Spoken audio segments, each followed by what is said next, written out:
Hey guys, कैसे हैं आप सब लोग। तो जैसे कि मैंने अपने पिछले लेक्चर में आपको बताया था कि हमारा जो नेक्स्ट टारगेट रहेगा वो हमारा रहेगा फाइनल अकाउंट के एमसीक्यू। तो हेयर इट इज़। तो आप देख सकते हैं जैसे कि ये हमारा पार्ट नंबर 9 है। जो हमसे अभी नए नए जुड़े हैं उनको मैं बता दूं, हमने 8 लेक्चर एमसीक्यू पे प्रोवाइड कर दिए हैं। वो आप हमारी प्लेलिस्ट में देख सकते हो। 8 into 20 is equal to 160। 160 questions हमने अभी तक आपको अकाउंटेंसी में प्रोवाइड कर दिए हैं, बल्कि उससे ज़्यादा कर दिए हैं। थोड़े से हमारे लेक्चर्स में भी रहते हैं एंडिंग में, और इनकी सॉफ्ट कॉपी भी आपको हमारे Telegram channel that is IG commerce classes पे मिल जाएगी। आप टेलीग्राम ऐप डाउनलोड कीजिए, उधर सर्च कीजिए आईजी कॉमर्स क्लासेस। उधर आपको फाइल वाले ऑप्शन में सब कुछ मिल जाएगा जो हमने डाला हुआ है, और साथ में नीचे आंसर की भी रहती है। तो आज हम पार्ट नंबर 9 कर रहे हैं, तो इसे भी ज़रूर देखें। और उससे पहले मैं बोल दूं कि जिन्होंने हमारी last video cost of goods sold नहीं देखी, पहले वो देख लें, तभी इस पार्ट 9 को पढ़ने में मज़ा आएगा और आपका जो कॉन्फिडेंस होगा वो राइज होगा। तो चलो, पहले आगे बढ़ने से पहले मैं आपको आज वो दे देता हूँ, आज का कोड हमारा क्या बोलता है। आज का कोड हमारा बोलता है लाइफ हैज़ 2 रूल्स, और ये 2 रूल्स याद रखना। पहला रूल है नेवर क्विट, सेकंड रूल है ऑलवेज रिमेंबर रूल 1। मेरे दोस्तों, कभी भी अपनी ये जो आपकी ज़िंदगी है इसे हार नहीं मानना, लड़ते रहना। अब जैसे आप देख सकते हो कि हमारे देश, हमारी पूरी दुनिया में जो कोरोना वायरस का कहर मचा हुआ है, अगर हम इससे अभी हार मान जाएं तो हम इससे बाहर नहीं निकल पाएंगे। तो एज ए गाइड मैं आपको यही सजेस्ट करूंगा कि कभी हार ना माने अपनी लाइफ में। मुश्किलें हर एक इंसान की लाइफ में आती रहती हैं। तो चलो आज के लेक्चर की ओर बढ़ते हैं। तो हमारा आज का फर्स्ट क्वेश्चन क्या कह रहा है, closing stock is recorded in. आप हमारा ये डाउट क्लियरिंग क्लास भी देख सकते हो, या जो हमने लेक्चर आपको स्टार्टिंग में प्रोवाइड किया था फाइनल अकाउंट्स का, वो भी देख सकते हो। तो क्लोजिंग स्टॉक कहाँ पे रिकॉर्ड किया जाता है, तो मैं बता देता हूँ। क्लोजिंग स्टॉक रिकॉर्ड किया जाता है एक ट्रेडिंग अकाउंट में और बैलेंस शीट में। तो इसका आंसर है आपका B1। ट्रेडिंग अकाउंट में आपका क्रेडिट साइड आ जाता है और बैलेंस शीट में आपका एसेट वाली साइड आ जाता है, क्योंकि जो आपका दुकान के एंड में आपका कोई दुकान पे स्टॉक पड़ा है, क्लोजिंग स्टॉक पड़ा है, जब आप दुकान का शटर बंद कर रहे हो, तो वो एक तरह का एसेट ही है। उसको आप बेच के पैसे कमा सकते हो, तो वो एसेट वाली साइड आता है। आगे बढ़ते हैं। सेकंड क्वेश्चन में बोल रहा है वो expenses relating to sale of goods. Expenses relating to sale of goods are shown in. जो आपके सेल ऑफ गुड्स से रिलेटेड हैं वो एक्सपेंसेस आप किधर शो करोगे। हमने पढ़े हैं 2 तरह के एक्सपेंसेस, एक डायरेक्ट एक्सपेंस और एक इनडायरेक्ट एक्सपेंस, है ना। तो आपको याद होगा जो डायरेक्ट एक्सपेंस है वो आपके आते हैं प्रॉफिट एंड लॉस अकाउंट में, और डायरेक्ट एक्सपेंस कौन से एक्सपेंस होते हैं, जो प्रोडक्शन पे होते हैं, जो आपको गुड्स में मैन्युफैक्चर करने में मदद किया है, जिन खर्चों ने, उनको हम बोलते हैं डायरेक्ट। और जो बेचने में मदद हुई है गुड्स को, उसको हम बोलते हैं इनडायरेक्ट। उनका कोई हाथ नहीं है आपका जो प्रोडक्ट बनने में। हमने शूज़ की एग्जांपल ली थी, शू को बनाने में उसका कोई मदद नहीं है, लेकिन शू को बेचने में उसका मदद है। जो बेचने में मदद करेगा उसको हम बोलते हैं इनडायरेक्ट। तो इनडायरेक्ट एक्सपेंसेस आपके आते हैं प्रॉफिट एंड लॉस अकाउंट में। It is the main question, main चीज़ जो मैंने आपको पहले टॉपिक्स में भी बता दी हुई है। ये इजी क्वेश्चन था, कोई मुश्किल भी नहीं था। Third question, profit and loss account is prepared. Profit and loss account is prepared, हमने पहले पढ़ा था बैलेंस शीट कब प्रिपेयर की जाती है, फॉर ए आपका एंड में प्रिपेयर की जाती है। प्रॉफिट एंड लॉस अकाउंट भी आपका एंड में प्रिपेयर की जाती है, लेकिन इसमें थोड़े से ऑप्शंस आप जैसे पढ़ सकते हो, ठीक है। ऑप्शन आपको दिए हैं at a particular point of time, on fix date, for a certain period. जो आपका प्रॉफिट एंड लॉस अकाउंट है, जैसे वर्ड ही बताता है और मैंने आपको इसका मीनिंग भी बताया है कि आपको बताता है एक तरह का रिजल्ट, कि आपका रिजल्ट क्या निकला, आपका रिजल्ट क्या निकला, आपने पूरे साल भर बिजनेस जो किया उसका रिजल्ट क्या निकला। तो ये आपका बनाया जाता है फॉर ए सर्टेन पीरियड, उस पीरियड में आपको कितना प्रॉफिट हुआ। अगर मैं बात करूं, मुझे आज बिजनेस करते हुए 30 दिन हो गए हैं, तो मैं इस 30 दिन का प्रॉफिट एंड लॉस बनाऊंगा, पता करूंगा कि मेरा जो रिजल्ट है प्रॉफिट में चल रहा है लॉस में चल रहा है, तो वो आपका सर्टेन पीरियड के लिए बनता है। मतलब मेरा 1 अप्रैल से लेकर 30 अप्रैल तक बिजनेस चला है, तो मैं इस पीरियड का पता करूंगा कि इस एक महीने में मैंने कितना प्रॉफिट कमाया है या कितना लॉस झेला है। ठीक है। 4th question, if market price of closing stock is also known. ठीक है, अगर आपको मार्केट प्राइस क्लोजिंग स्टॉक का पता है वाइल प्रिपेयरिंग कंसाइनमेंट अकाउंट। ठीक है, कंसाइनमेंट हो गया एक तरह का, आपने ऑर्डर देना है, ऑर्डर आपको मिला था, आपने उसको बेचना है। ठीक है, इसको इतना इसमें ज़्यादा उलझने की बात नहीं है, इसको ज़्यादा ध्यान देने की बात नहीं है, सिंपल बस जो मैं कॉन्सेप्ट दे रहा हूँ इस क्वेश्चन में वो ले लो। अगर आपको क्लोजिंग स्टॉक का मार्केट प्राइस पता है तो हम उसको किस में वैल्यू करेंगे, ये मैंने आपको शायद से पहले पुराने लेक्चर्स में भी बताया है। Closing stock is valued at cost और मार्केट प्राइस, दोनों पे वैल्यू किया जाता है, लेकिन इन दोनों में से जो कम होगा। याद रखो, कॉस्ट पे भी लिया जा सकता है, मार्केट प्राइस पे भी लिया जा सकता है। समझो, क्लोजिंग स्टॉक क्या होता है, जो आपकी दुकान पे सामान पड़ा हुआ है उसकी वैल्यू आपकी कॉस्ट वैल्यू भी हो सकती है, मार्केट वैल्यू भी हो सकती है। कॉस्ट वैल्यू हो गया आपने जितने का खरीदा है, मार्केट वैल्यू होगी जो उसकी बाजार में अब वैल्यू होगी है, उसकी कभी का मार्केट वैल्यू बढ़ जाती है, कभी का घट जाती है। इसमें आप एग्जांपल ले सकते हो पेट्रोल की, जो दिन भर दिन कभी घटता है कभी बढ़ता है, तो जो कम होता है हमने वो लेना होता है एज ए बिजनेसमैन। ठीक है, आपने मतलब अपने एसेट्स अकाउंट में क्लोजिंग स्टॉक लोअर वाली अमाउंट में लेना होता है। 5th question, on credit side of profit and loss account. Profit and loss account के क्रेडिट साइड हम क्या रिकॉर्ड करते हैं। आपको पता है कि प्रॉफिट एंड लॉस में तो आता ही इनडायरेक्ट है, इनडायरेक्ट तो आता है, लेकिन अब क्रेडिट साइड आपकी इनकम आती है कि एक्सपेंस आती है, उधर आपकी आती है इनकम। तो हम क्या इसमें ऑप्शन क्या चुन लेंगे, इनडायरेक्ट इनकम। तो डी इज योर आंसर। अगर इधर डेबिट साइड होता तो आपका सी आंसर होता, इनडायरेक्ट एक्सपेंसेस। ठीक है, डेबिट साइड आपके इनडायरेक्ट एक्सपेंसेस, क्रेडिट साइड आपके indirect income. 6th question, gross profit is. मैंने आपको बोला था वो जो मैंने 2 फॉर्मूले कराए हैं वो ज़रूर कर लें। अभी भी मैं बोल रहा हूँ, अगर आपने वो वीडियो नहीं देखी हमारी, ऊपर आई बटन को क्लिक करके कॉस्ट ऑफ गुड्स सोल्ड की वीडियो ज़रूर देख लें। अगर आप चाहते हो कि हमारे जो 2 मार्क्स हैं कहीं नहीं जाएं, क्योंकि उसका एमसीक्यू आने के बड़े ज़्यादा चांसेस हैं, और ये एमसीक्यू भी उसी से रिलेटेड है। कॉस्ट ऑफ ग्रॉस प्रॉफिट क्या है, हमने पढ़ा था COGS, मतलब cost of good sold is equal to sales minus GP।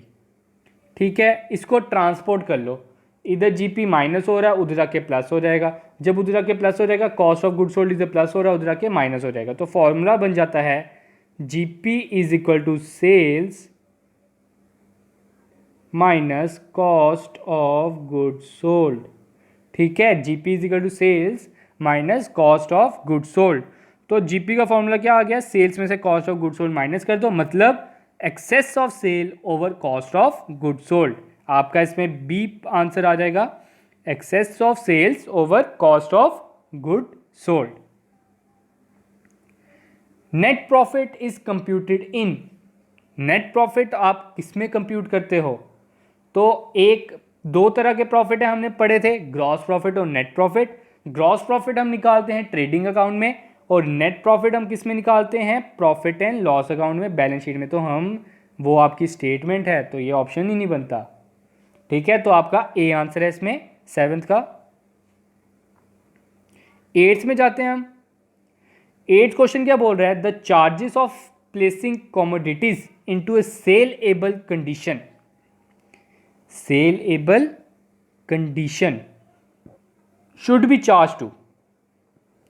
अब ये चीज ध्यान से समझना, ये वर्ड सेलेबल है, बेचने की कंडीशन में। जूते, आप जूता बनाते हो, चमड़ा ले आए, लेदर ले आए आप, ठीक है, लेदर ले आए, जितनी देर आपने उसको प्रोसेस नहीं किया वो बिकेगा थोड़ी। आपने जब उसे प्रोसेस कर दिया वो आपका बन गया सेलेबल कंडीशन में। आपने उसको मशीन में डाला या उसको आपने बनाया, जैसे भी आप बनाते हो वो बात अलग रही, जैसे भी आप उसे बनाते हो, जब वो बन गया तभी वो बिकेगा ना, ऐसे थोड़ी बिकेगा। ऐसा कोई मटेरियल लेने आ रहेगा वो बात अलग है, लेकिन आप शू में डील करते हो तो शू वाले के पास कोई लेदर लेने नहीं आएगा। तो सेलेबल कंडीशन में बनाने के लिए उसके ऊपर जो खर्चा होगा वो आप किस में डालोगे, वो आप डालोगे ट्रेडिंग अकाउंट में। बड़े से स्टूडेंट इसमें क्या करेंगे, प्रॉफिट एंड लॉस अकाउंट में डाल देंगे। मैं बता देता हूं, प्रॉफिट एंड लॉस अकाउंट में एक्सपेंसेस ऑफ सेल आते हैं, ना कि सेलेबल कंडीशन में जो एक्सपेंसेस हुए वो, ठीक है। तो ट्रेडिंग अकाउंट इसका आंसर है, ध्यान रखना इसका। 9th question, if it is required to maintain fixed capital then the partner share of profit must B.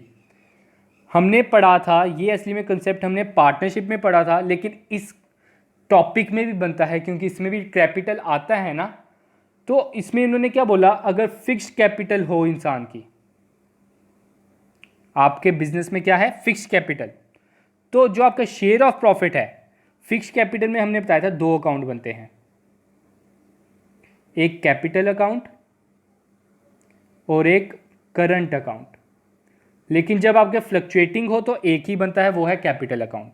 जब आपकी कैपिटल फ्लक्चुएटिंग हो तो एक ही अकाउंट बनता है, दैट इज कैपिटल अकाउंट। तो फिक्स्ड अकाउंट की बात हो रही है, तो फिक्स्ड अकाउंट में, कैपिटल अकाउंट में कोई एंट्री नहीं आती, बस वही आती है कैपिटल, अगर आई तो आई, गई तो गई, बस वही एंट्री करनी होती है। लेकिन करंट अकाउंट में बाकी सब एंट्री होती है। तो उन्होंने बोला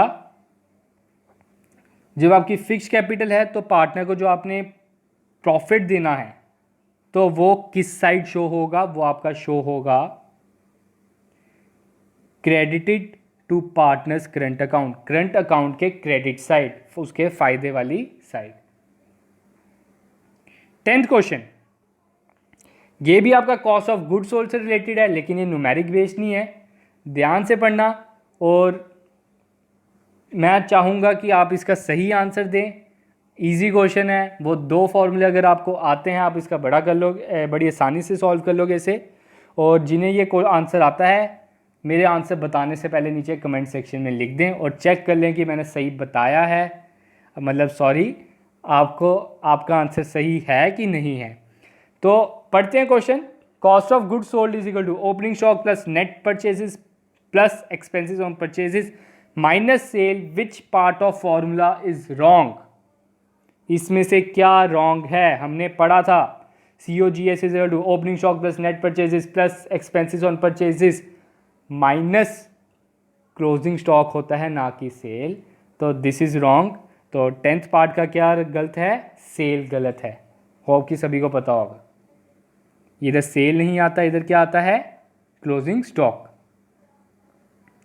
अब विच equation is not correct, which equation is not correct, कौन सा इसमें से करेक्ट नहीं है। अभी देख लेते हैं कौन सा करेक्ट नहीं है। 2 इक्वेशन पढ़ी है हमने, बस उसी पे बेस्ड है। Cost of goods sold is opening stock plus purchases minus closing stock, ठीक है, ये आपकी ठीक है, ये आपका आंसर नहीं हो सकता क्योंकि उन्होंने नॉट बोला है। सेकंड वन क्या बोल रहे हैं, closing stock is equal to opening stock plus purchases minus cost of goods sold. अगर आप इनकी प्लेसेस बदल दो तो ये ही बन जाता है, तो बी वाला भी ठीक है। सी में क्या बोल रहा है, opening stock plus closing stock, sorry, is equal to closing stock plus purchases minus cost of goods sold. तो ये मुझे थोड़ा गलत लग रहा है। आप इधर देख सकते हो, आपके जैसे फर्स्ट वाला ठीक था, इसमें से अगर आप ट्रांसपोर्ट करो ओपनिंग स्टॉक और कॉस्ट ऑफ गुड सोल्ड को, तो कॉस्ट ऑफ गुड सोल्ड उधर जाके ऐसा नहीं होगा, क्या बनेगा देख सकते हो आप। क्लोजिंग स्टॉक, अगर ओपनिंग स्टॉक इधर प्लस हो रहा है उधर जाके क्या हो जाएगा, माइनस हो जाएगा। मैं फिर से करके बता देता हूँ, ओपनिंग स्टॉक इधर क्या हो रहा है प्लस, उधर जाके क्या हो जाएगा माइनस।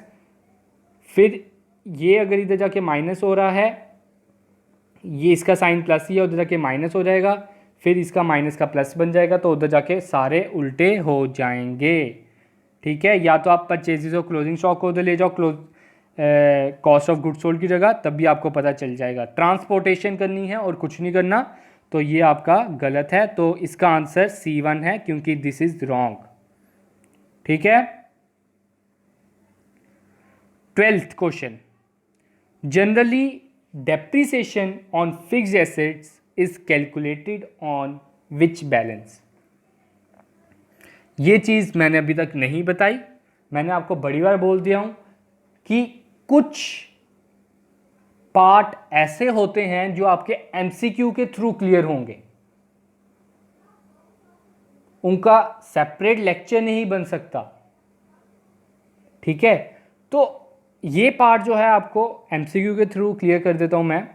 जो डेप्रिसिएशन है, डेप्रिसिएशन का पहले आपको मीनिंग पता होना चाहिए। मैंने तो आपको डेप्रिसिएशन का शायद से हमारे फर्स्ट लेक्चर में ही या सेकंड लेक्चर में मीनिंग बताया होगा, हमारा जो पार्ट 1 या पार्ट 2 है उसी में होगा। डेप्रिसिएशन होता है decrease in the value of asset. आपने गाड़ी ली 20 लाख की, साल के बाद उसकी वैल्यू बच गई 16 लाख की, 24 लाख क्यों नहीं हुई? क्योंकि आपने उसको यूज कर लिया, उसकी मशीनरी घट गई, मशीनरी घिस गई, तो उसकी वैल्यू जो घट गई है उसको हम बोलते हैं डेप्रिसिएशन।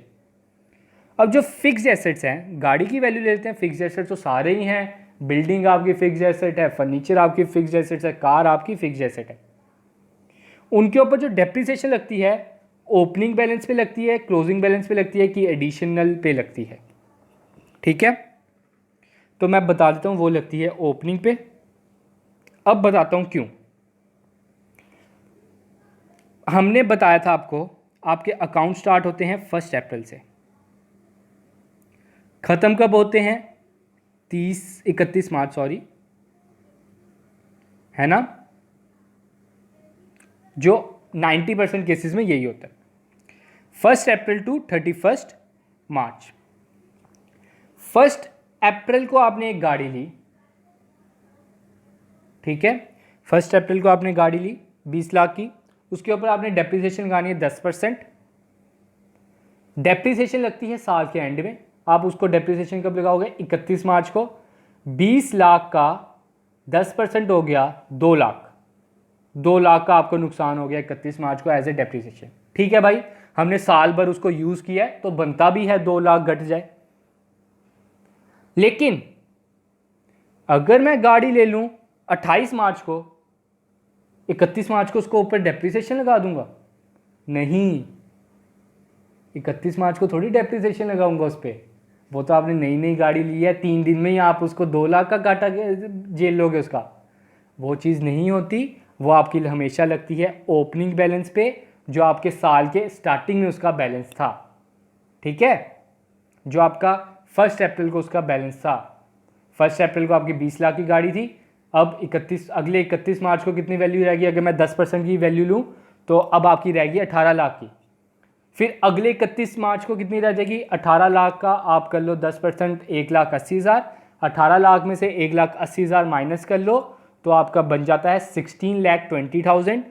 आपकी 2 साल के बाद गाड़ी की वैल्यू है। फिर से 10% लगा लो, मतलब ओपनिंग स्टॉक पे लगता है, ये आप चीज याद रखो। 13th question, following particulars are obtained from the books. ये बड़ा इंटरेस्टिंग क्वेश्चन है, मैंने आपको बताया था आपका एक प्रैक्टिकल बेस्ड क्वेश्चन आएगा, तो ये वो क्वेश्चन है। पहले खुद ट्राई करें, अगर तो आंसर निकल जाता है अच्छी बात है। 2 फॉर्मूले बताए हैं, उन्हीं 2 फॉर्मूले के बेस पे ये निकल जाएगा। आपको इधर चीज़ें दी हुई हैं, आपने निकालना क्या है? Amount of sale. क्या निकालना है? अमाउंट ऑफ सेल निकालनी है आपने, सेल निकालनी है। ठीक है भाई, दो फॉर्मूले मैं इधर लिख लेता हूँ पहले। Cost of goods sold is equal to opening stock plus purchases minus closing stock होता है। तो मैं इधर कर लेता हूँ 20,000 प्लस 1,20,000 आपका हो गया 1,40,000। 1,40,000 में से क्लोजिंग स्टॉक हमने माइनस करना है, तो 60,000 हमने माइनस कर लिया, तो आपका आंसर आता है 80,000। तो कॉस्ट ऑफ गुड्स सोल्ड मैं ले लेता हूँ COGS इज इक्वल टू 80,000। इतना कंसेप्ट क्लियर है। अब कॉस्ट ऑफ गुड्स सोल्ड का दूसरा फॉर्मूला था, वो क्या था?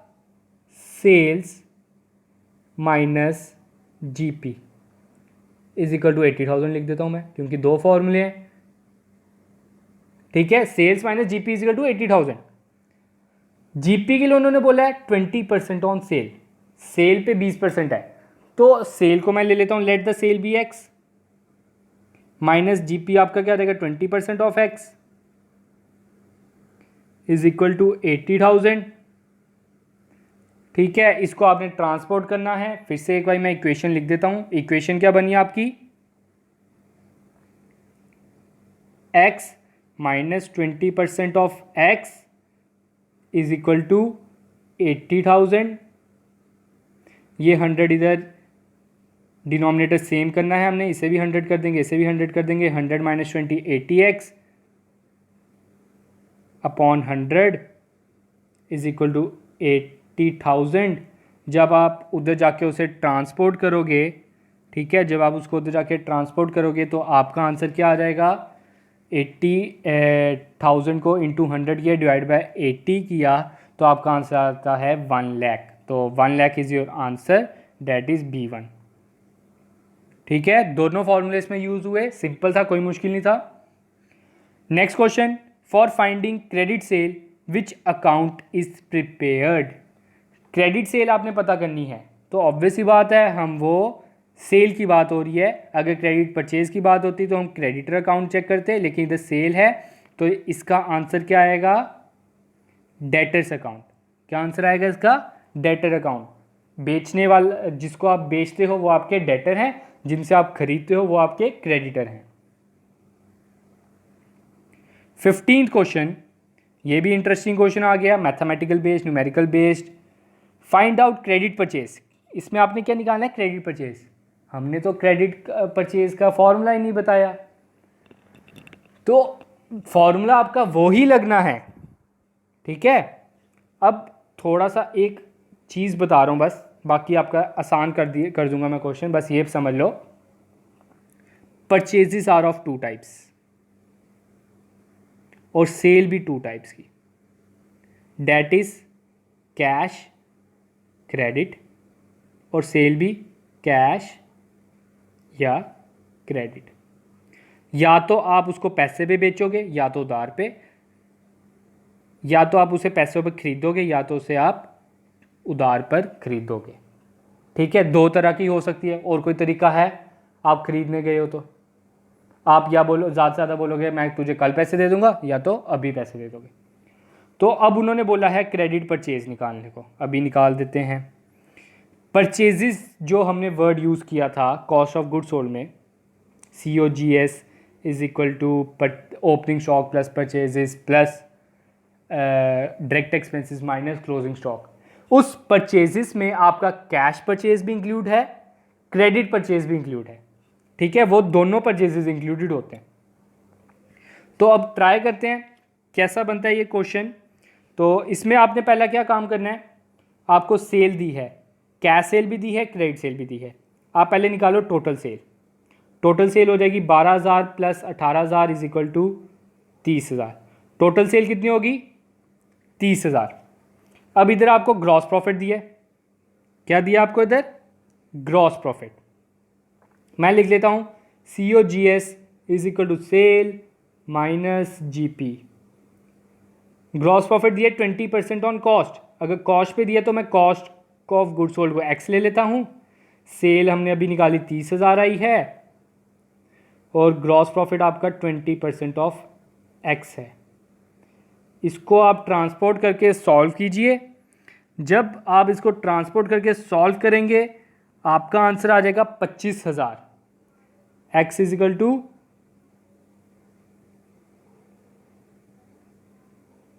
25,000।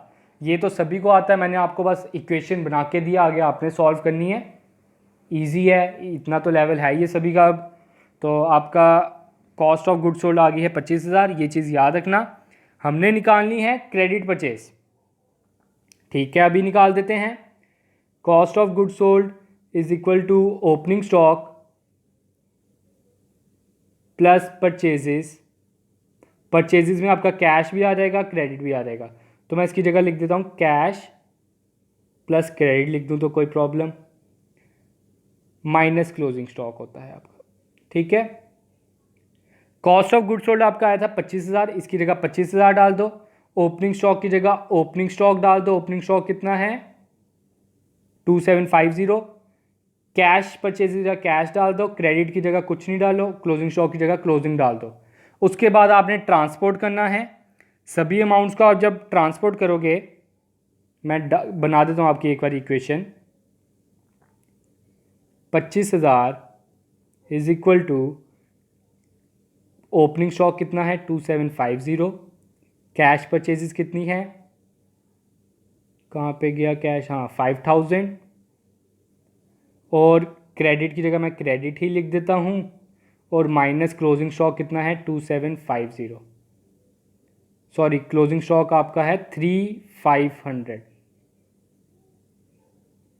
3500। अब आप इसे ट्रांसपोर्ट करके क्रेडिट सेल निकाल लो। क्रेडिट सेल आपकी आ जाएगी 20,750, 20,750 is your answer, that is B1।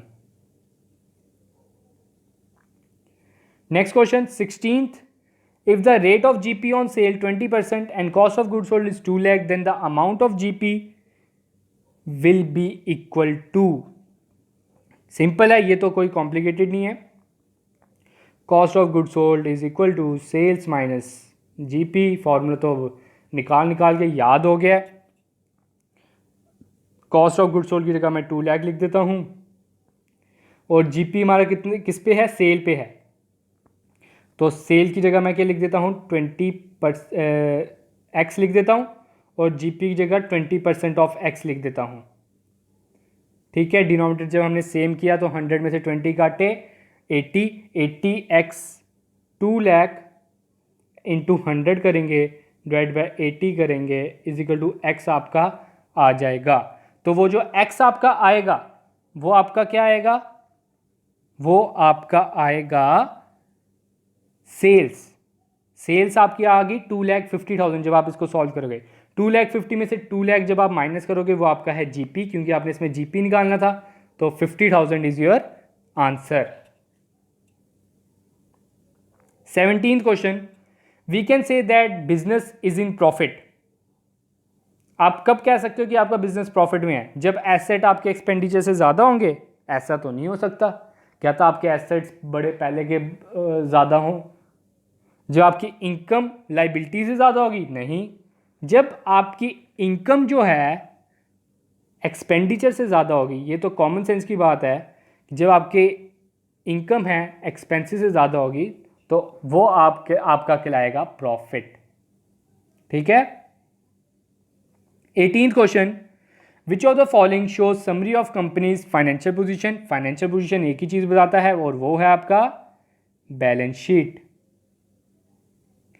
The unfavourable balance of profit and loss account should be. Unfavourable balance of profit and, पहले पता करो अनफेवरेबल वर्ड आपको मीनिंग पता है, फायदेमंद नहीं है, जो आपके खिलाफ है। तो प्रॉफिट एंड लॉस का अनफेवरेबल बैलेंस आपका हो गया net profit, net loss, sorry net profit नहीं, नेट लॉस। नेट लॉस को हम क्या करेंगे, लाइबिलिटीज में ऐड करेंगे, नहीं। सब्ट्रैक्टेड फ्रॉम करंट एसेट्स, नहीं। सब्ट्रैक्टेड फ्रॉम कैपिटल करेंगे। हमने जो क्वेश्चन किया था उसमें हमें नेट प्रॉफिट हुआ था, हमने उसे क्या किया था, कैपिटल में ऐड किया था। और मैंने आपको बताया था अगर आपको लॉस होगा तो आपने उसको कैपिटल में से माइनस करना है। ठीक है, अगर प्रॉफिट होता तो हम उसे ऐड करेंगे। आज का आपका last question, bad debts recovered are transfer to dash side of profit and loss account. Simple है, हमने आपको फॉर्मेट कराया था प्रॉफिट एंड लॉस अकाउंट का, उसमें हमने बताया था डेबिट साइड क्या आता है और क्रेडिट साइड क्या आता है। अगर किसी को डाउट है तो आप उसमें देख सकते हो किस साइड पे आया है। तो मैं बता देता हूँ, बैड डेब्ट्स रिकवर्ड आपकी इनकम है, तो इनकम ऑब्वियस ही बात है किस साइड आएगी, क्रेडिट साइड आएगी। तो इसका आंसर क्या आ जाएगा, क्रेडिट साइड। तो हेयर इज़ योर आंसर की, जिसकी हम पीडीएफ आपको प्रोवाइड कर देंगे आपके Telegram channel IG commerce classes, और हमें आप उधर ज्वाइन कर सकते हो for weekly quiz competition. Link आपको डिस्क्रिप्शन में मिल जाएगा। और हमारा जो अगला टारगेट है, वो हमारा अगला जो लेक्चर है वो हमारा रहेगा कंप्यूटर पे, जो आप बड़ी देर से मांग रहे थे। Thank you, have a good day. और हमें सब्सक्राइब कर लें जिन्होंने अभी तक हमें नहीं किया।